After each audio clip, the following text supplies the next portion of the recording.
Ya, Assalamualaikum warahmatullahi wabarakatuh. Selamat siang saudara, senang sekali saya Azad Akbar kembali menjumpai Anda di Dialog Kabar Jambi untuk edisi Kamis 19 Desember 2024. Dan seperti biasa, Dialog Kabar Jambi ini selalu menghadirkan anak-anak muda dengan inspirasi dan juga insight serta prestasi yang gak kalah menariknya. Karena memang tujuan dari Kabar Jambi ini sendiri agar menginspirasi teman-teman di luar sana yang mungkin punya mimpi dan ataupun juga cita-cita yang sama nih, seperti kakak-kakak kita yang nantinya akan berdialog bersama kita. Nah, ketika membahas tentang anak muda ini adalah aset bangsa saat ini karena seluruh elemen, kemudian juga nanti 2045 kita sudah masuki bonus demografi di mana seluruh masyarakat yang ada di Indonesia akan didominasi oleh kaula-kaula muda, kaula-kaula yang produktif seperti itu, usia-usia yang produktif. Nah, membahas tentang tema usia produktif ini sangat mudah dan sangat erat kaitannya dengan bagaimana muda berkarya. Nah, dengan tema kita pada hari ini, saya akan berbincang dengan narasumber kita pada hari ini yang juga terkait dengan bagaimana seorang anak muda yang punya karya yang begitu banyak. Dan salah satunya ada karya di bidang prestasi, ada karya di bidang kerajinan, dan seperti apa nanti kita akan kenalan terlebih dahulu. Dan pertama saya akan sapa terlebih dahulu, ini ada Adinda Firzilia, selaku mahasiswa berprestasi di Universitas Jambi tahun 2024. Selamat siang, Adinda. Namanya Adinda panggilannya? Dinda aja boleh. Oh, Dinda ya. Jadi Dinda, dan nanti kita akan ngobrol nih sama Dinda ya, bagaimana proses dari sebagai mahasiswa berprestasi. Dan kan sering nih dengar istilah ya, mahasiswa itu harus kura-kura, kupu-kupu, atau apa gitu ya. Nanti kita akan lihat nih bagaimana perspektifnya Dinda tentang harusnya mahasiswa seperti apa, memanfaatkan waktu ya Dinda ya. Dan menemani Dinda ini nggak kalah ganteng juga dengan saya. Wah. Dan ini sudah hadir juga pemuda berprestasi, mahasiswa berprestasi dengan kemampuan di bidang karya, karena beliau adalah founder dari UMKM Kriya Batoku. Ada Bang Azi Kusuma Wijaya. Bang Azi, Halo, selamat siang. selamat siang juga. Sehat, Bang? Alhamdulillah baik. Alhamdulillah baik ya. Jadi Bang Azi ini selaku founder salah satu UMKM yang juga cukup masif nih perkembangannya, dan tidak hanya menyentuh pasar nasional, kabarnya juga sampai ke internasional ya Bang ya? Iya, Iya, nanti kita akan cerita nih prosesnya seperti apa mendapatkan ide dan gagasan terkait dengan Kriya ini. Dan untuk saudara serta pemirsa yang bergabung bersama kami dan berbincang nih dengan dua narasumber kita, langsung saja di 0741663385 atau di 081174333133. Nah, kalau kita berbincang tentang muda berkarya, ini mungkin panjang, nanti akan kita bahas satu-satu seperti apa deh harusnya. Tapi sebelum itu kita kenalan dulu nih, karena baru tahu namanya aja, tapi belum tahu nih Kak Dinda dari mana, kemudian prestasinya apa, kemudian apa saja sih yang membuat Kak Dinda ini menjadi salah satu mahasiswa berprestasi dari Universitas Jambi. Boleh ceritain nggak Kak? Oke, sebelumnya halo semuanya, kenalin aku Adinda Firzilia, mahasiswa Fakultas Hukum Universitas Jambi semester 7 dan alhamdulillah kemarin baru selesai sidang. Wah, selamat Udah ya. Selesai, Kak. Semester 7 udah sidang? Udah, Wah, alhamdulillah, Kak. keren. Berarti sudah 3 tahun, 3 tahun, wah 3 tahun 4 bulan loh. Keren banget ya Dinda ya. Oke, terus udah selesai sidangnya, boleh cerita lagi? Kemarin sebelumnya itu ikutnya terdiri di debat, Kak, malah. Debat, terus ikut juga di nasional, di provinsi. Habis itu juga kita ada international conference. Nah, berbekal dari sana kita baru bisa ikut Mapres, Kak. Karena di Mapres itu kita ada 3 poin yang dilihat, Kak. Yang pertama itu di regional dan juga internasional, kemudian yang di nasional, regional sama internasional. Jadi kita dari 3 itu nanti kita bikin paper sama kita bikin statement tentang SDGs, Kak. Jadi Baik. seleksi di fakultas, univ, baru ke wilayah dan nasional. Nasional. Berarti kemarin sempat mewakili mahasiswa berprestasi di tingkat nasional. Wilayah ya waktu ini. Oh, wilayah. Nanti ada tingkatan selanjutnya nggak? Biasanya ada nasional gitu. Iya, nasional. Setelah itu nasional. Nasional. Oh, berarti masih menunggu nih? Enggak, udah selesai. Oh, udah selesai. Nggak apa-apa, tapi keren banget ya, karena dari ceritanya tadi sedikit tentang ada beberapa conference yang internasional juga. Nanti kita akan bedah nih satu-satu, debatnya seperti apa, kemudian juga kenapa akhirnya tertarik di bidang yang cukup istilahnya ya, mungkin orang akan menghindar gitu ya, karena berdebat tidak ada ujungnya, enggak ya? Apalagi berdebat dengan pasangan ya, mohon maaf enggak ya, canda. Nah, jadi nanti Dinda boleh cerita lebih lanjut ya Dinda, kita tahan dulu, kita mau ke Bang Azi nih. Bang Azi, ini Bang Azi kan kenal panggil aja Bang Azi ya? Azi, Bang ya, Azi. betul. Nah, Bang Azi boleh ceritain nggak sih Bang, backgroundnya apa, kemudian aktivitas dan kesibukannya apa, terus sama sedikit tentang Batoku ini. Oke, siap. Halo semuanya, perkenalkan nama saya Raden Azi Kusuma Wijaya. Biasa dipanggil Azi, saya merupakan mahasiswa dari Universitas Jambi, program studi ekonomi pembangunan, Fakultas Ekonomi dan Bisnis. Dan saat ini saya juga mempunyai usaha di bidang kerajinan tangan. yaitu di bidang kriya dengan nama brand Batoku Jambi. Nah, Batoku Jambi ini adalah suatu brand kerajinan tangan yang saya dirikan pada tahun 2023 dengan memanfaatkan limbah dari batok kelapa yang dibuat menjadi kerajinan tangan yang memiliki nilai dan kreatif. Kreativitasnya ya, karena balik lagi nih sebagai apa ya istilahnya produk yang mungkin dianggap sebelah mata nih sama orang kan biasa batok kelapa ya, ternyata jadi bahan bernilai ketika memang di tangan yang tepat, salah satunya di tangan Azi ya. Cuman memang nggak bawa produknya hari ini Azi ya, tapi nggak apa-apa. Nanti ini kenapa akhirnya bergelut di bidang batoku dan sejak kapan? Boleh tahu nggak tahun berapa? Jadi Batoku ini sebenarnya sudah mulai itu di tahun 2019. 2019. Nah, namun dia belum ada brand. Jadi jatuhnya ide bisnisnya itu sudah mulai di tahun 2019. Eksekusinya itu pada ya zaman Covid lah kalau kita bilang. Nah, namun kalau untuk brandnya ini kita ciptakan di tahun 2023. Nah, itu diawali dengan banyaknya isu masalah lingkungan, terutama di Kota Jambi. Pada saat itu kami melihat banyak limbah batok kelapa yang ada di sekitar rumah. Nah, dari situlah tergerak untuk memanfaatkan limbah tersebut menjadi kerajinan tangan. Nah, kebetulan di Provinsi Jambi itu masih minim kerajinan tangan yang terbuat dari batok kelapa. Maka dari itu kami memiliki ide dan gagasan kalau usaha ini bakal kami seriusin. Makanya dibuatlah brand dengan nama Batoku Jambi. Berarti kalau dari ceritanya si Azi, kalau Azi sekarang semester 5, berarti mulai idenya ini di SMA bahkan? Iya, kalau dari 2019 itu kami dari SMA. Wah, udah dari SMA udah punya ide bisnis nih, keren ya. Karena jarang-jarang sekali mungkin anak-anak di luar sana yang apa ya istilah ingin memanfaatkan, apalagi ada impact-nya terkait dengan lingkungan. Ini menarik ya, salah satu produk yang juga ada sustainable-nya gitu ya, berkelanjutan supaya jaga lingkungan. Nah, kita ke Dinda nih. Dinda, tadi kan Dinda cerita nih, Dinda juga mulai debat dan lain-lain. Saya rasa nih biasanya kalau anak-anak yang berprestasi saat ini biasanya dari dulu juga sudah berprestasi kan. Nah, boleh ceritain nggak sih prestasi sebelum duduk di bangku perkuliahan apa aja, mungkin ada prestasi-prestasi di luar debat? Oke Kak, jadi sebenarnya kalau lomba-lomba gitu dari kecil kan udah mulai fashion show gitu-gitu udah Kak. Cuman mulai ke akademik itu di SMP malah Kak. Di SMP itu olimpiade juga, terus SMA olimpiadenya malah di SMP itu biologi Kak. Terus pas di SMA malah kebumian. Padahal itu jurusannya IPA. Jadi agak campur-campur gitu kan Kak, olimpiade.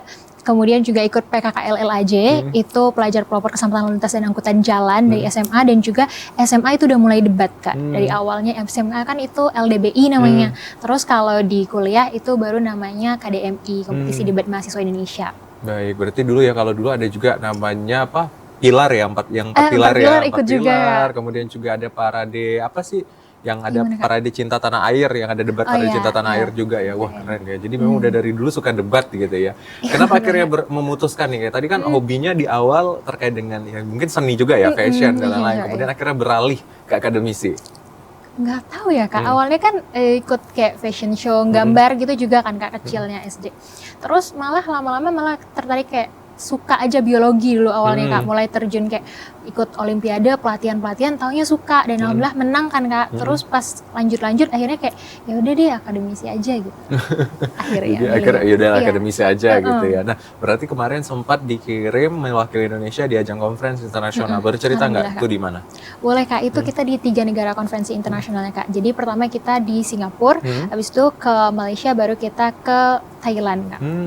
Dan 3 negara itu apa yang di apa istilahnya, kan biasa ada topik ya, ada isu atau juga ada tema-tema tertentu yang sudah diangkat saat itu apa? Boleh cerita? Kalau konferensi internasional itu balik lagi sama-sama kayak Pilmapres Kak, kita ngangkatnya Sustainable Development Goals, kita bahasnya SDGs, dan itu kurang lebih saingannya ada 700 orang Kak.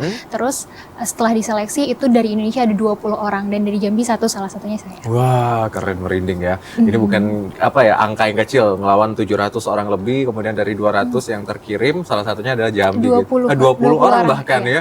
20 orang dan salah satunya Jambi. Berarti ngangkat kan tema SDGs itu ada 18 ya? 17 ya. Apa yang diangkat waktu itu? Decent Work and Economic Growth. Berarti Nomor tentang 8 ekonomi. Apa itu yang diangkat dari Jambi kah kah atau ada Kemarin kita ngangkatnya soal Taburi, Tanam Subur Indonesia, Kak. Aplikasi berbasis teknologi, gitu kan. Oke, kita tahan dulu ya, kita tahan dulu. Ini menarik ya kalau membahas tentang teknologi dan lingkungan gitu ya. Sama nih dengan teman kita di sebelah. Apakah nanti akan mengikuti juga kan, karena ini sudah ada istilahnya apa ya, Komdev ya, Community Development-nya udah aktif kayak gitu. Nah, boleh nggak lagi diceritain apa Batoku ini proses dan perjuangannya seperti apa gitu? Karena kan menemukan ide, kemudian bahan baku, serta membuat itu pasti ada trial and error juga. Kan ya. Nah itu gimana tuh Aziz? Oke, jadi memang usaha ini sudah masuk mau 2 tahun, Kak.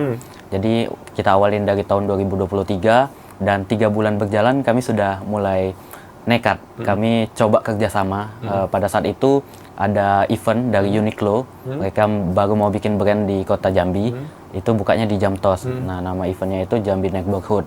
Nah, itu seleksi kurasi seprovinsi Jambi. Itu dipilih 20 dan dari 20 itu dipilih cuma 12. Jadi itu dibagi 2 batch. Batch 1 dan batch 2 6. Nah, alhamdulillah di 3 bulan pertamanya kita sudah bisa bekerja sama dengan salah satu brand besar asal Jepang, Uniqlo, itu selama 1 tahun. Nah, sampai sekarang itu sudah diperpanjang menjadi 2 tahun. Produknya itu sudah masih ada di Uniqlo, Jamtos. Jadi kalau teman-teman ada main ke Uniqlo, di depan meja kasir itu ada Batoku. Nah, itu di 3 bulan pertama dan berjalannya waktu kami juga alhamdulillah ikut Wirausaha Unggulan Bank Indonesia atau WUBI dan terpilih dari 100 besar itu seprovinsi Jambi, dipilih 15. Nah, salah satu dari 15-nya Batoku Jambi dan menjadi salah satu yang termuda. Karena memang kompetisi itu isinya orang-orang yang sudah ada di atas kamu atau seperti apa? Iya, betul. Kebanyakan yang sudah berumur, juga usahanya yang sudah bertahun-tahun. Nah, alhamdulillah kami mendapatkan kesempatan itu dan tidak kami sia-siakan. Berarti gaungnya ya, jangan takut untuk ini ya, istilahnya langsung dabrak gitu ya. Kalau misalnya ada kesempatan langsung dibuka, walaupun usia dan lain-lain itu hanya sebuah angka gitu ya. Tapi prestasi dan juga mewujudkannya itu yang paling pasti. Nah, kemudian trial and error-nya apa? Boleh nggak cerita Batoku itu produknya dalam bentuk apa? Oke, jadi kami awal mulanya itu kami cuma hanya membuat gantungan kunci. Membuat gantungan kunci namun bentuknya itu 3 dimensi dan mengangkat nilai kearifan lokal yang ada di kota Jambi.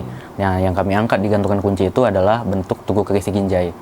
Nah, tugu kerisi Ginjai itu pertama kali produk yang kami buat dan pada saat itu sebelum ada brand, masyarakat itu suka dengan produk itu.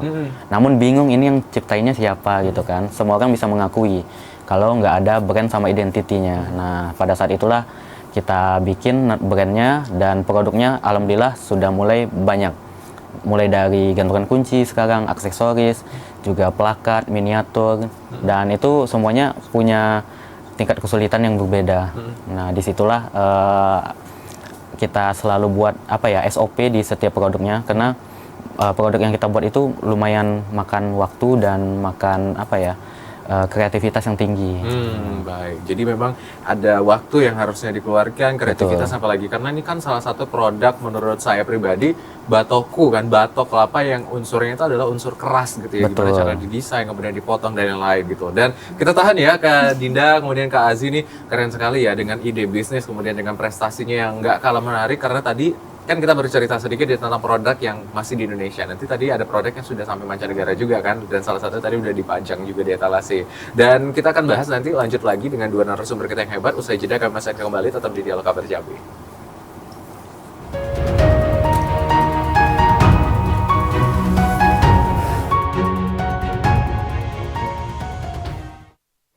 Ya, terima kasih saudara Anda kembali menyaksikan Dialog Kabar Jambi dan pembahasan kita masih terkait dengan muda berkarya. Tadi kita sudah dengar nih dari 2 narasumber kita terkait sebenarnya apa sih yang melatar belakangi akhirnya anak muda yang ada di sini punya prestasi, punya karya dan punya hal-hal yang bisa dilakukan baik untuk diri sendiri. Tadi juga yang paling penting ada berdampak dengan lingkungan baik secara ekologi, kemudian juga salah satunya berdampak untuk lingkungan atau orang lain. Nah, tadi kita kan kehadiran 2 narasumber. Satu narasumber kita juga hadir hari ini dan tadi memang sedang ada urusan tapi tetap datang nih dengan kita di sini. Halo Kak Febi. Halo Kak. Sehat Kak? Sehat alhamdulillah. Iya, jadi Kak Febi ini salah satu founder utama malahan ya, founder utama Febi Saputri dari UMKM Batik Kobi atau Batiku Jambi. Betul. Ya. Jadi ini menarik sekali ya anak muda yang punya kemampuan di bidang karya, ini juga salah satunya hadir dalam bentuk batik ya. Nah, tadi dari mana Kak?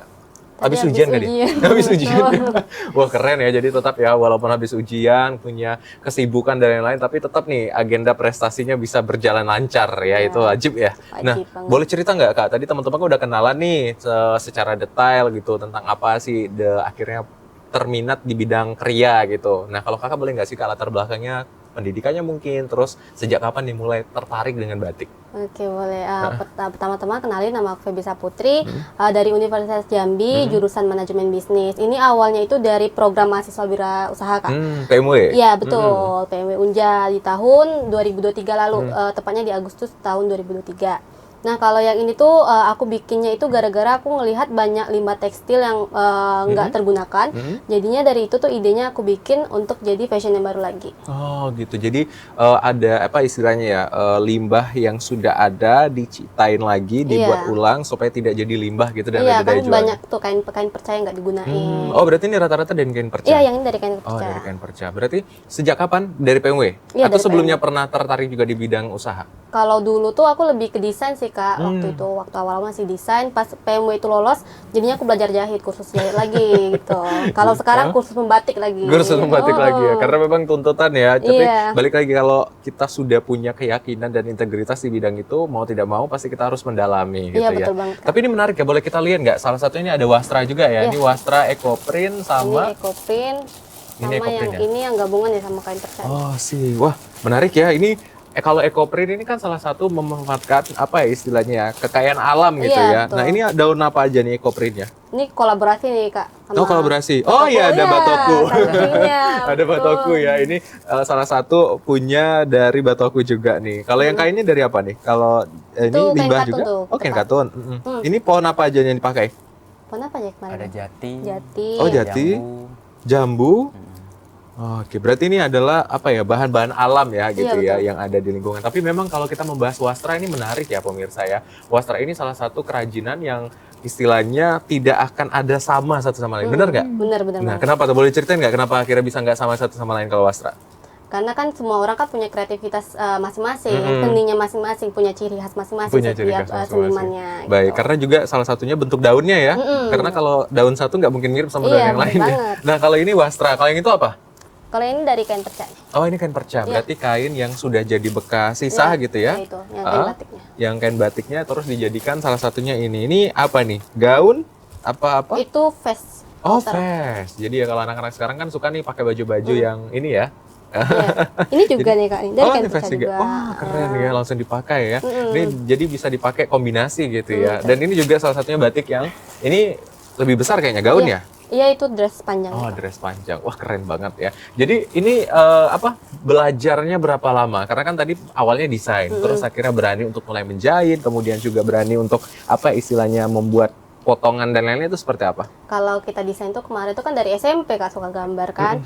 Tapi kalau misalnya kursus jahit itu selama 4 bulan sih kursus jahit. Terus baru bisa banget itu pas udah 6 bulanan baru mahir banget. Mahir banget. Berarti udah pernah jual produknya kemana aja? Bandung sama Jakarta.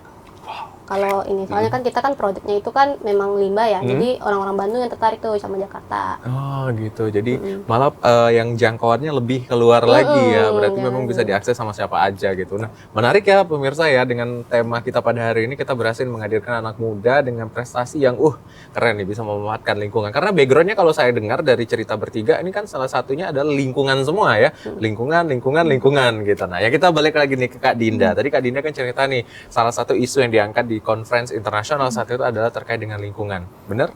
Sebenarnya lebih ke ekonomi, Kak. Ekonomi, Iya. ya. Nah, boleh ceritain nggak? Jadi kita conference-nya ambil paper, kan bikin paper tuh. Papernya itu mengenai Decent Work and Economic Growth, Sustainable Development Goals. Itu poin nomor 8. Dan itu kita dari ekonomi itu kita tarik ke Indonesianya. Indonesia perekonomiannya tuh gimana sih? Terus juga kita mikirin kan, Kak, di Indonesia itu negaranya itu banyak banget petani.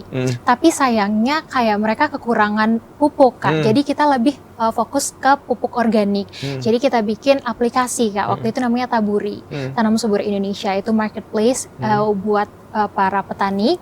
Gimana caranya mereka bisa kita itu jadi jembatan, mereka bisa dapetin pupuk organik itu Kak. Jadi yang sebenarnya di Indonesia udah ada subsidi, tapi tetap di beberapa daerah terpencil, termasuk misalnya di Jambi, beberapa daerah pelosok itu nggak dapet itu Kak. Dan harganya juga pupuknya ada, tapi harganya mahal banget gitu Kak. Jadi kita ngambilnya dua sisi, jadi ekonomi dan juga kita ngebantu para petani gitu Kak. Wah, luar biasa ya. Jadi memang dengan model tadi, akhirnya petani bisa akses pupuk yang lebih murah, tetapi juga aman untuk lingkungan ya, Iya, karena Kak. bukan pupuk-pupuk kimia gitu Iya, ya. Jadi karena bisa pupuk organik kan, pupuk ya. organik. Wah, keren. Nah, kalau Azi nih, tadi kan dari si Feby cerita nih, salah satunya adalah kolaborasi seperti itu. Nah, boleh cerita gimana akhirnya Busa punya ide? Apakah karena teman satu kampus atau gimana? Jadi sebenarnya pengembangan produk itu lebih cepat kalau kita sebenarnya kolaborasi dengan produk-produk lainnya. Karena kami di bidang kriya ini di Provinsi Jambi itu banyak produk kriya. Nah, dikombinasikan antara produk satu dengan yang lain itu sebenarnya masih sama. Karena masih ada satu tema, yaitu kerajinan tangan. Maka dari itu kami ada inisiatif bahwa produk kami ini kan bisa dimasukin di mana aja. Contohnya di kain, terus di tas. Nah, kebetulan si Feby bikin outer atau bikin wastra cocok dengan tema kami, karena kami bikin kancing-kancing, terus ukiran yang bisa dipasang di outernya. Maka dari itu kita kolaborasi. Gitu. Jadi Gitu. apa istilahnya, melihat jangkauan pasar juga ya, Betul. strategi dan lain. Nah nih, ini kan kalau Feby sama Azi ini kan salah satu yang bergerak di bidang istilahnya produk ekonomi juga ya, yang akhirnya dipasarkan. Gimana nih kalau melihat persaingan pasar di bidang kriya kayak gini, Feby? Agak cukup kesal juga ya. Apalagi kalau misalnya kita masih yang baru, UMKM muda, itu memang harus pinter-pinter nyari informasi, networking, dan lain sebagainya. Terus harus pinter-pinter lah untuk bisa dinaungi sama pemerintah biar ter-up gitu kan. Itu sih Kak. Baik, berarti memang saingan cukup banyak ya kalau untuk wasra dan kain lain-lain ya. Berarti selain mengakses informasi, mencari ilmu dan juga belajar menjahit, di mana ada nggak gurunya dalam pelajaran ini sendiri? Aku ada mentoring, karena kan aku tuh lulus ini ya, MINR Uno Foundation, itu Envoy 16, itu dari Bu Min Uno, dan itu kita dikasih mentor sama coaching pribadi. Gitu, jadi ada tetap ya yang mentoring dan coaching juga ya, supaya teman-teman tetap bisa menghasilkan produknya. Kalau dari Batoku, apakah memang Batoku ini ada saingan atau pasarannya seperti apa nih? Oke, jadi sebenarnya kalau bilang dari produk batok kelapa, itu sebenarnya sudah banyak. Di Pulau Jawa sudah banyak, di Pulau Bali sudah banyak. Nah, yang bikin kunci kita itu tetap berkembang, itu adalah kreativitas. Kami selalu berinovasi dan mengangkat nama anak muda. Nah, kebanyakan kan pelaku ekonomi kreatif itu yang sudah lanjut usia, yang sudah dewasa. Nah, kami tekankan di sini bahwa usaha ini dijalankan oleh generasi muda, anak-anak muda. Nah, kalau untuk dari segi kompetitor, sebenarnya itu tergantung kita. Kita selalu buat inovasi baru, maka produk kita itu bisa naik terus. Kalau kita kadang tidak berinovasi, ya itu jadinya kompetitor itu sebenarnya bukan musuh, tapi itulah yang buat kita bisa terus berinovasi. Karena kalau nggak ada kompetitor, kita bakal stuck di situ aja. Oh, benar sekali ya. Jadi kalau misalnya ada kompetitor, kita apalagi ya gitu ya, supaya tidak sama dengan kompetitor dan lain-lain. Nah, ini kan teman-teman ini mewakili suara anak muda, kemudian mewakili juga perempuan gitu ya, yang mungkin sedang menyaksikan di luar sana. Kalau teman-teman melihat apakah memang indikasi anak muda sekarang untuk mau mencoba berprestasi itu seperti apa kalau dari pandangan Dinda? Kalau sebenarnya itu balik lagi ke individu masing-masing ya Kak. Jadi banyak banget yang takut nyoba gitu. Karena jujur sebelumnya Dinda juga kayak tipe yang enggak deh, takut nanti kalah, sedih gitu kan Kak. Tapi sebenarnya enggak, karena malah nyesal sekarang Kak. Kayak kenapa nggak coba dari awal, kenapa nggak mulai dari awal. Karena banyak banget hal-hal yang bisa kita coba, dan kalau gagal itu nggak masalah gitu loh Kak. Karena ada satu quotes dari Nelson Mandela yang Dinda inget, itu adalah I never lose, either I win or I learn. Jadi kayak suatu hal yang kita belum dapat atau kayak achievement kita tuh kayak kita ngerasa kurang nih, sebenarnya itu bukan kegagalan gitu, cuman kayak kita jadiin pelajaran aja gitu kan. Baik, jadi intinya jangan takut gagal dan habisin gagalnya di masa muda gitu ya. Jadi tua udah habis ya, nggak ada lagi stok gagal gitu ya. Nah, kalau Feby gimana melihat anak muda dan karya sekarang? Sama sih Kak, karena memang anak muda sekarang tuh sebenarnya dia tuh banyak inovasi, kreatifnya banyak, cuman mulainya tuh mereka bingung mulainya dari mana, informasinya dari mana, atau temannya dari mana. Kadang ada yang ikut-ikutan teman, FOMO, akhirnya kalau temannya nggak ikut, dia juga nggak mau ikut gitu. Mungkin itu sih anak-anak muda sekarang tuh harusnya berani memulai, nggak apa-apa mulainya sendiri. Aku juga mulainya sendiri kan gitu kan. pokoknya kita tuh tetap harus berani mencoba, harus berani memulai, harus berani ngambil resiko lah, masih muda juga kan. Berarti harus ambillah resiko sebesar-besarnya ya. Nah kalau Aziz gimana kalau melihat anak-anak muda sekarang? Oke, mungkin merangkum dari teman-teman yang lain juga kan tadi.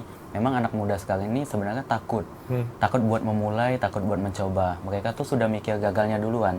Padahal belum mereka mencoba untuk memulai. Biasa quotes yang kami pakai itu biasanya gini. Kita tidak tahu kita seorang nahkoda yang hebat atau tidak jika kita tidak pernah berani buat mencoba menaklukkan ganasnya lautan. Nah, kita nggak tahu nih kita seorang nahkoda yang hebat atau tidak. Mau menaklukkan lautan aja kita belum pernah gitu. Jadi buat anak muda itu coba dulu. Karena kata gagal dan berhasil itu bakal kita temukan kalau kita sudah mulai. Kalau kita belum mulai kita sudah bilang gagal, ya itulah yang buat langkah kita itu mati. Bener-bener ya. Jadi istilahnya jangan bilang tidak ya, karena tidak itu menurut saya killing words ya. Artinya membunuh kita untuk mencoba gitu. Tapi kalau kita mencoba, ini kita tahu nih batas mana kemampuan kita, evaluasinya apa gitu ya. Bener ya. Nah kalau kita membahas tadi kan ada terkait dengan kegagalan, jangan takut untuk mencoba dan lain-lain. Pernah nggak sih berada di titik gagal terus benching bone atau bangkitnya seperti apa, Dinda? Pernah banget ya, Kak. Iya. Salah satunya yang kemarin Filmapres di wilayah kan LDikti 10 itu nggak sesuai target sebenarnya. Itu cukup karena kita latihan dan bikin paper semuanya itu in English. Taunya pas di beberapa menit sebelum masuk ruangan sama judgesnya itu dibilang ganti bahasanya ke bahasa Indonesia. Jadi kayak jujur agak switch language, agak pusing kan, agak kayak kaget karena awalnya yang disiapin beda, yang masuk beda gitu. Dan itu ngerasa kayak aduh kenapa sih kayak gitu, aturan bisa lebih bagus lagi gitu. Tapi sekarang malah kayak enggak apa-apa karena sebenarnya setiap orang itu ada porsinya masing-masing gitu loh, Kak. Jadi kalau misalnya kita belum dapat apa yang kita inginkan bukan berarti kita nggak bagus atau kita kurang usaha, tapi karena emang rezekinya nggak di situ aja gitu. Bener ya. Jadi tetap hargai diri sendiri gitu kan.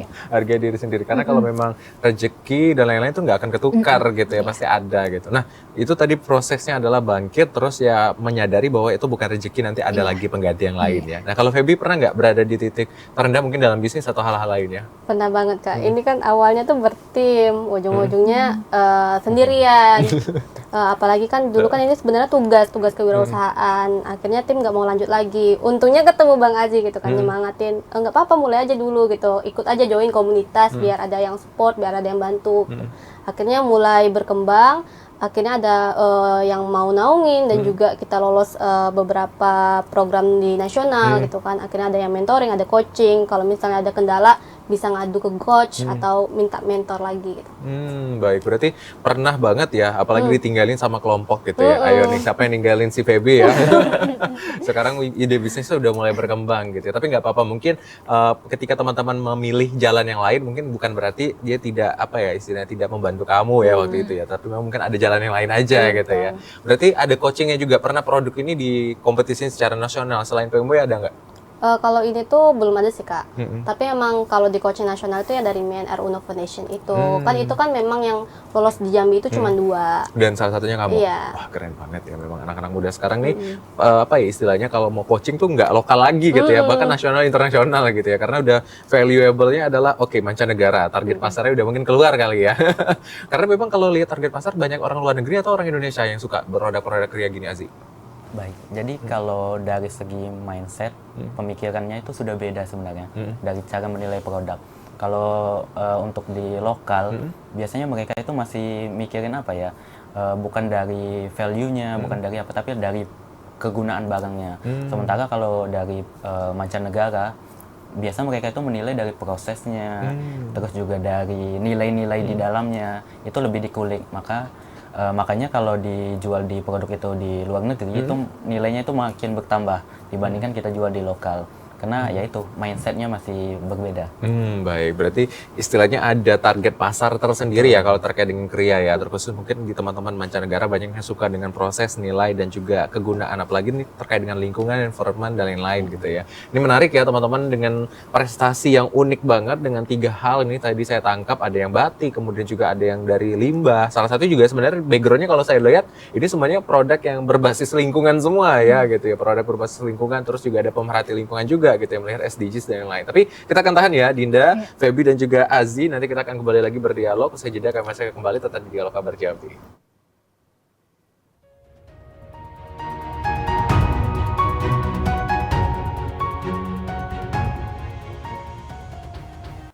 Ya, terima kasih saudara Anda kembali menyaksikan Dialog Kabar Jambi dan pembahasan kita masih terkait dengan muda berkarya dan punya banyak prestasi, punya banyak hal gitu ya, yang tadi salah satunya tentang karya-karya, kemudian juga prestasi akademik. Nah, tadi kan kita udah dengar nih, salah satu yang kita garis bawahi adalah menariknya Feby menyatakan kalau anak muda sekarang itu sebenarnya punya banyak ide dan gagasan, tetapi tidak tahu mulai dari mana. Nah, kalau Feby punya tips and trick untuk anak muda di luar sana, gimana sih melihat peluang dijadikan usaha? Yang pertama tuh harus berani ngelawan dirinya dulu sih, Kak. Karena kan kadang tuh mereka tuh bingung ya ngelawan hatinya, kadang pengen tapi takut, tapi pengen tapi takut gitu kan. Ya, harus ngelawan dirinya dulu, harus mulai dulu, nyoba dulu, terus cari informasi sebanyak-banyaknya. Sekarang kan media sosial itu kan juga jangkauannya tuh kan udah luas banget. Kita pasti dapat lah informasi dari media sosial kan. Terus juga cari teman-teman yang support, yang bakal ngedukung sama ide-ide kita, yang mungkin ide kita tuh nggak masuk di akal gitu kan. Cari dulu teman-teman yang kayak gitu, langsung kalau misalnya ada ide ataupun ada sesuatu tuh langsung aja mulai gitu. Gitu. Jadi walaupun memang ide kita dianggap abstrak gitu ya, ataupun juga absurd, tapi kalau kita mencari lingkungan yang pas, tidak ada yang tidak mungkin gitu ya berarti. Jangan takut gagal, nggak ada yang namanya kata gagal, yang ada itu belajar. Baik, keren ya. Jadi kalau gagal itu bukan gagal, tapi disuruh belajar lagi gitu belajar ya. evaluasi Nah, lagi. kalau Aziz gimana? Iya, kurang lebih sama lah dengan Feby, karena anak muda sekarang ini takut, ragu, juga takut gagal gitu. Sebenarnya tuh yang penting itu kita komitmen. Kadang anak muda zaman sekarang ini apa yang dilakuin itu gak komitmen. Jadi mudah terombang-ambing. Nah, itu kayaknya tipe Gen Z sekarang ya, mudah terombang-ambing. Nah, jadi kalau misalnya anak muda punya ide, suatu gagasan, itu coba komitmen. Coba diseriusin satu itu, fokus dan dikulik semuanya. Jadi jangan satu kita mau buat yang lain lagi. Nah, itu yang bikin pecah fokus. Jadi fokusin satu dan itu benar-benar final. Nah, disitulah tahap-tahapnya belajar. Nah, kuncinya tadi betul kata Feby, kuncinya itu sebenarnya belajar. Kita sebelum kita mau mulai buat produk ini sebenarnya kita belajar terus. Jadi usaha itu bukan tentang jual beli, tapi banyak nih pembukuannya lagi. Kita cari target marketnya, pemasarannya. Kuncinya belajar. Di mana ada ruang tempat kita bisa belajar, duduk di sana. Nah, gitu. Baik, berarti intinya belajar dan juga tidak berhenti untuk terus mencoba ya. Tadi ada poin-poin penting nih, salah satunya kita ketika mengembangkan bisnis, kata si Azi, kita tidak hanya belajar tentang bisnisnya aja, tapi ada juga pembukuan, mengembangkan lebih lanjut gitu ya Azi ya. Nah, kalau Dinda gimana nih? Ini kan menarik sekali ya dengan prestasi dan mungkin anak di luar sana tuh ada yang ragu-ragu, saya coba nggak ya, saya coba nggak ya. Nah, ini gimana tuh Dinda? Mungkin kurang lebih sama teman-teman yang lain, walaupun mereka di bisnis, tapi Dinda kan di bidang mungkin akademis dan juga kompetisi gitu Kak. Jadi nggak ada salahnya buat nyoba, apalagi di perlombaan gitu, karena kalau setiap kita lomba kita pasti ketemu pengalaman baru, teman baru, networking gitu. Kita pasti banyak banget insight yang kita dapat gitu Kak. Jadi kalah menang kalau dalam perlombaan itu kan biasa Kak, karena yang kita dapat juga mungkin lebih dari itu gitu loh. Karena title menang itu nggak sebenarnya apa ya Kak, kalau misalnya kita dapat menang itu bonus, tapi networking sama pengalaman yang kita butuhkan gitu sebenarnya Kak. Pengalaman dan juga pengalaman, karena kalaupun dapat hadiah dan lainnya ya udah itu adalah bonus ya tadi ya, bonus, tapi ya. ketika ketemu orang, terus juga ketemu orang-orang baru, apalagi secara internasional tadi ya. Nah, pernah ini nggak akhirnya punya apa ya istilahnya teman di mancanegara akhirnya sharing-sharing dan akhirnya punya mimpi untuk nextnya gimana nih? Alhamdulillah ada sih Kak, teman-teman di nasional, internasional itu ada beberapa teman-teman yang sampai sekarang masih kontak juga, masih sering reply story, terus masih sering kayak berhubungan juga baik gitu kan. Baik, berarti dalam waktu dekat ada rencana nggak? Ini kan sudah baru tamat kuliah nih, baru selesai sidang, keren banget ya, ada 3 tahun 4 bulan gitu, 7 semester udah sidang gitu ya, ini gila ya, keren banget ya. Nah, itu gimana? Ada punya planning mungkin untuk beasiswa atau apa gitu ke manca? Planning mungkin LPDP kali ya Kak, LPDP mungkin keluar, tapi baru planning. Baru planning, ada target negara? Belum sih. Belum ada. Masih rahasia ya, nanti akan kalau ketahuan. dapat baru deh. Ya, baik. Berarti kalau dapat nanti jangan lupa bincang lagi sama kita ya. Aman Kak. Berarti udah mau target juga ya hukum dan lain. Nah, di hukum ini kan biasa ada peminatan nggak? Bidangnya apa berarti? Kalau Dinda PK-nya pidana. Pidana. Wah, ya jadi ini apa ya, kalau ada unsur-unsur pidana ya langsung direspon nih sama Dinda ya. Nanti ini. Nah, kalau teman-teman nih ada planning nggak dalam waktu dekat untuk mengembangkan bisnisnya atau ada insight baru nih, nanti saya mau kembangin si Wastra gimana nih kalau Feby? Kalau aku sih pengennya sih ini bisa ke mancanegara sih, karena kan kita juga gabung sama Genpro ya Bang ya. Itu kan bisa kolaborasi dengan Genpro Malaysia gitu ya Bang ya. Oh baik, berarti udah ada target pasar untuk mancanegara. Berarti dalam waktu kan tadi kan ada vest, ada ini, ada bentuk-bentuk lain yang mungkin mau didesain nggak? Kita kan custom itu Kak, jadi semuanya bisa. Oh jadi custom? Berarti kalau misalnya teman-teman pesan baru dibuat gitu? Iya. Oh, ada nggak ketemu custom yang sulit, terus juga punya pengalaman pelanggan yang mintanya tuh aneh tapi tetap dilayani? Sebenarnya lebih ke pelanggannya minta cepet sih Kak. Jadi pernah tuh satu hari itu selesai tuh bajunya tuh. Satu hari? Kenapa waktu itu? Tuh waktu itu karena dia tuh pengen untuk ulang tahun ibunya. Kebetulan kirim ke Bandung lagi Kak. Harus kejar-kejaran. Jadi itu pengalaman berharga ketika mengerjakan produk dalam satu hari ya. Ini keren ya, udah ngalah-ngalahin ini ya, apa sangkuriang gitu ya. Sampai subuh. Sampai subuh. Tapi akhirnya puas pelanggannya? Puas. Oh puas ya. Karena review. dikasih bonus. Dikasih bonus juga, jadi ada reviewnya ya. Nah kalau Aziz gimana? Ada nggak punya pengalaman untuk mengembangkan produk lebih lanjut dan atau juga punya klien nih yang unik juga gitu, yang menantang masih bagi Aziz? Oke, di tahun kami berjalan ini selama 1 tahun itu kami sudah sampai ke 4 negara sebenarnya. Jadi 4 negara itu ada Tunisia sama Maroko. Itu kemarin dari komunitas Gen Pro juga. Itu kita buat bingkai buat diserahkan ke kedutaan besar Republik Indonesia yang ada di Tunisia sama Maroko. Nah, yang kedua dua lagi itu di Singapura sama Malaysia. Nah, itu kebetulan produk kita dibawa oleh mahasiswa UIN pada saat itu dan dipasarkan di sana. Nah, jadi dari sanalah kami mendapatkan target-target market. Ternyata ada peluang buat ekspor. Nah, target kami di tahun depan ini kami sudah bekerja sama sebenarnya dengan salah satu brand. Jadi brand itu brand tanaman dan dia sudah ekspor. Nah, rencana kita bakal kolaborasi buat coba nih produk Batoku dikolaborasikan dan dicoba ekspor ke mancanegara. Baik, berarti ini tadi ya, balik-balik kalau misalnya peluangnya itu adalah ketika melihat tadi ya Batoku ini kan salah satu limbah yang cukup berlimpah di Provinsi Jambi khususnya ya. Jadi bisa dikolaborasi dan udah mulai ada target pasarnya ya. Jadi apa aja nih bisa jadi cuan sekarang ya. Cuan ada lain-lain. Nah, kalau Dinda pernah nggak punya ide bisnis juga Dinda kayak teman-teman? Sejauh ini belum sih Kak, mungkin nanti kali Nanti ya Kak. ya. Soalnya kurang bisa nih di Kurang bisnis bisa. belajar dulu Iya. kali Kak. Tapi nggak apa-apa ya, yang paling penting itu kalau menurut Dinda nih, ketika kita ingin mencoba sesuatu itu mengenal diri atau seperti apa supaya kita tahu. Tadi kan Dinda bilang, oh ini bukan fashion saya, ternyata fashion saya. Itu seperti apa, ada tipsnya? Sebenarnya kayak minat sih Kak, iya minat kita. Karena kalau kita ngerjain apa yang kita suka, pasti gimana pun halangan, rintangannya pasti bakalan tetap dijalanin gitu kan. Baik, berarti intinya cintai dulu apa yang kamu lakukan, maka semuanya akan terasa mudah gitu ya. Iya, bener banget. Kalau ini ada nggak tips and trick untuk, oh kalau misalnya kita mau nemuin minat bakat kita tuh harus seperti apa? Betul kayak Kak Dinda tadi, harus nemuin passion kita kemana dulu. Tapi sih aku tipikal orang yang gabut gitu ya, jadi kalau gabut nyoba semuanya gitu. tapi gabutnya bermanfaat Iya. gitu ya. Sampai gabutnya tuh sampai bisa bikin satu baju, itu bukan gabut sih kalau saya bilang. Jadi itu salah satunya ya, kalau gabut suka bikin yang unik-unik gitu ya. Iya, semua hobi dicoba. Gitu. Berarti sejauh ini selain karya, menggambar dan ini juga sama ya, suka menggambar juga tadi ya, suka melukis dan lain Kuliner apa? juga. Oh kuliner juga suka. Berarti Semuanya. Bikin kue gitu-gitu. oh gitu. Ini saya curiga ya. Ini ada tuh satu dulu punya teman kayak gitu juga di kelas. Kayaknya dia bisa jual apa aja kayak gitu. Ya. Jangan-jangan kamu nih salah satunya ya. Iya. Kalau temanannya ada jual ini ada gitu ya. Jangan dilewatkan ya. Cuan soalnya ya. Kalau Aziz gimana? Sama sih, kita harus tentuin fashion kita dulu di mana. Arah kita tuh mau jadi pengusaha kah atau mau jadi penulis. Jadi ketika kita sudah nemukan fashion kita lebih nyaman jalaninya. Kan ada salah satu kata itu, yang paling enak itu adalah hobi yang dibayar. Nah, salah satunya yaitu kami jalani sekarang ini hobi kami dan saat ini tuh nyaman. Karena kita bisa mendapatkan pendapatan dari hobi yang kita suka. Wah bener ya. Tapi ini kalau anak-anak ekonomi pasti tahu tuh biasa prinsipnya kan. Ada 4 sumber pemasukan ya. Salah satunya apa ya istilahnya hobi atau sampingan ya di masukan pertama. Jadi jangan salah ya. Mungkin omsetnya udah gitu ya. Pernah dapat omset tertinggi berapa nih? Mungkin boleh diceritain nggak?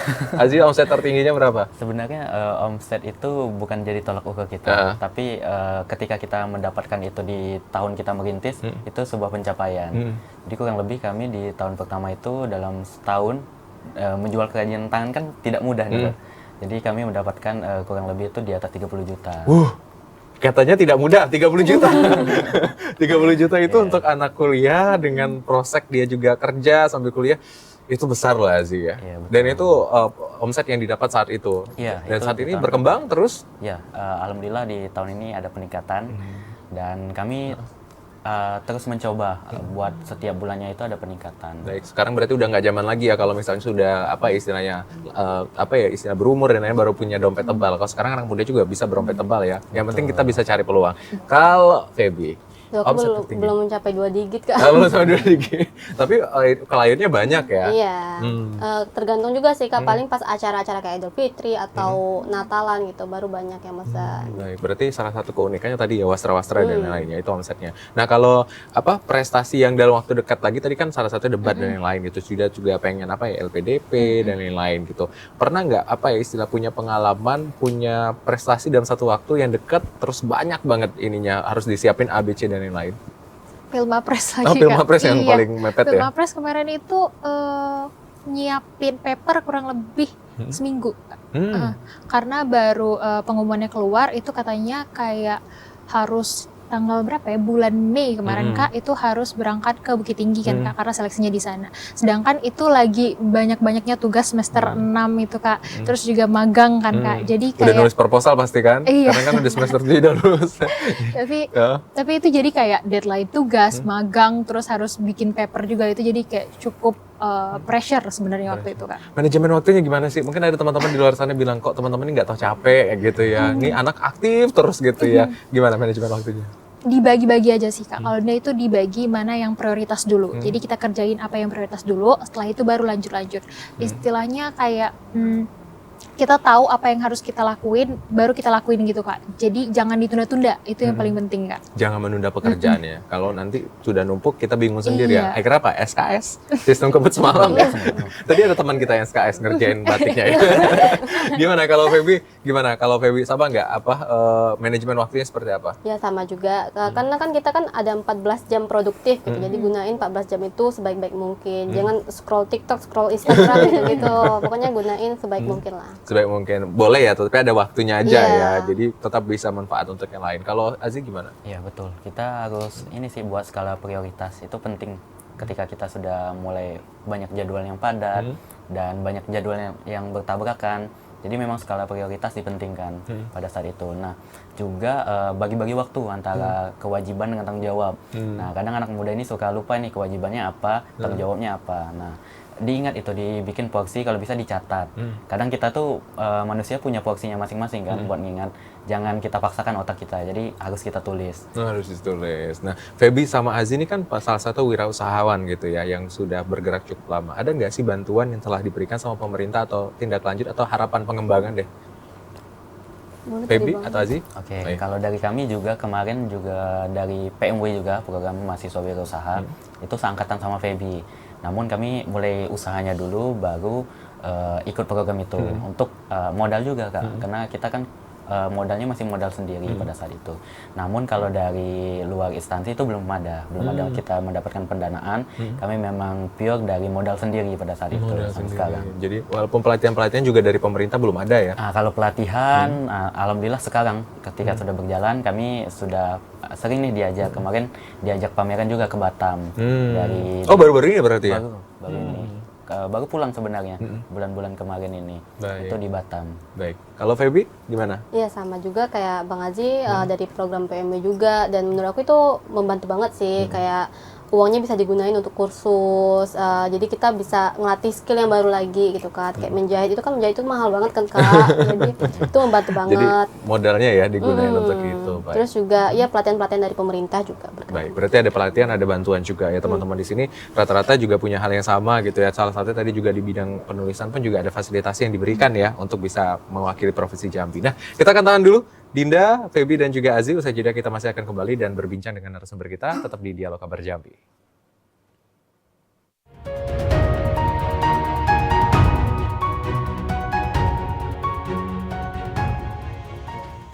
Ya, terima kasih saudara dan kembali menyaksikan Dialog Kabar Jambi, dan tidak terasa nih ternyata pembahasan kita sudah berada di segmen terakhir. Walaupun tadi sudah banyak sekali pembahasan kita, tapi kalau membahas tentang anak muda dan karya ini nggak ada habisnya sebenarnya. Tapi kita udah di penghujung segmen teman-teman, kita ingin mendengar nih closing statement atau penyampaian terakhir ya teman-teman kepada penonton atau teman-teman di luar sana menyaksikan. Dari Dinda, dari mana? Oke, kalau Dinda sendiri itu kalau mau apa-apa selalu bilang tiap orang ada masanya dan tiap masa ada orangnya. Jadi manfaatin masa yang kita punya semaksimal mungkin. Karena masa muda itu nggak bakalan keulang lagi. Masa muda itu cuma ada satu kali. Kalah menang itu biasa, dan apapun itu hasilnya hargai diri sendiri. Wah, keren banget ya. Apapun hasilnya hargai diri sendiri ya. Feby, gimana? Kalau anak muda itu jangan takut untuk memulai. Kalau misalnya tidak sekarang, mau kapan lagi mau dicoba? Karena juga masa muda nggak datang 2 kali. Berarti harus berani coba, dan masa muda itu datangnya nggak 2 kali ya, sekali dan saat itu ya. Iya. Terakhir, Azi. Mungkin dari salah satu quotes proklamator kita ya, dari Bapak Insinyur Soekarno pernah bilang, berikan saya 100 orang tua, maka akan saya cabut Semeru dari akarnya. Berikan saya 10 orang pemuda, maka akan kuguncangkan dunia. Pertanyaannya, apakah kita dari 100 orang tua itu, apakah kita salah satunya? Dan dari 10 orang pemuda yang bakal mengguncangkan dunia, apakah kita salah satunya? Nah, untuk anak muda, mulai tentukan fashionnya, mulai berani mencoba dari sekarang, jangan takut buat berproses. Wah, keren banget. Sekali lagi terima kasih Azi, Feby, dan juga Dinda yang sudah menyempatkan waktu hadir bersama kami di Dialog Kabar Jambi. Walaupun tadi ada yang lagi ujian juga, terus ya ada hal-hal yang harus dilakukan, tapi sudah mampir dan juga menginspirasi nih teman-teman di rumah. Nanti kita ngobrol lagi, bincang lagi di lain waktu ya, kita undang lagi ya teman-teman ya. Jadi menarik sekali ya pemirsa ya, dengan 3 anak muda kita di sini banyak sekali insight-insight dan juga apa istilahnya, poin-poin penting bagaimana kita harus mulai berani untuk membuat sebuah karya. Tadi ada poin yang paling penting, menang kalah itu sebuah taruhan yang biasa gitu ya, karena hasilnya itu adalah sebuah bonus. Kalau kita nggak mencoba dari sekarang, kita nggak akan tahu dan kita nggak akan belajar, dan tidak ada evaluasi batas mana sih kita nggak bisa dan kita mampunya seperti itu. Dan yang paling penting adalah masa muda hanya sekali. Jadi manfaatkan masa muda sebaik mungkin untuk memberikan dampak tidak hanya diri sendiri tapi juga untuk lingkungan. Saya Zaid Akbar, wakil kerabat kerja yang bertugas, pamit undur diri. Wassalamualaikum warahmatullahi wabarakatuh dan sampai jumpa.